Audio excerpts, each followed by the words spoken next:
புலவரே, பாதை காட்டியதுக்கு நன்றி. அது பிதாவின் பெருந்தன்மை.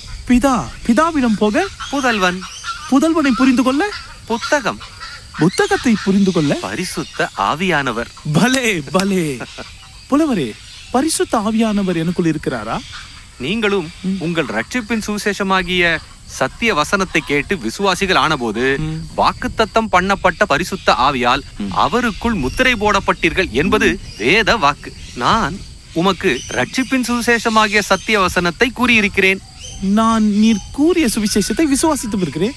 அப்படி என்றால் பிதா உங்களுக்கு பரிசுத்த ஆவியானவரை பரிசாக கொடுத்தும் இருக்கிறார். ஆஹா ஆஹா, ஆண்டவரே எனக்குள்ளே ஆனந்தமாய் இருக்கிறது. மிக்க நன்றி புலவரே, மிக்க நன்றி. புலவர், எங்களோடு பயணிக்கலாமே. திக்கற்ற திரள் கூட்டம் திசை தெரியாமல் தவித்துக் கொண்டிருக்க அரண்மனையின் ஆடம்பரம் அடியனுக்கு அவசியமா? மினிஸ்டர் பதவி வேண்டாம், மினிஸ்ட்ரி முக்கியம் என்கிறார். புரிகிறது புரிகிறது. பரலோக பணி தொடரட்டும். போய் வாருங்கள் புலவரே.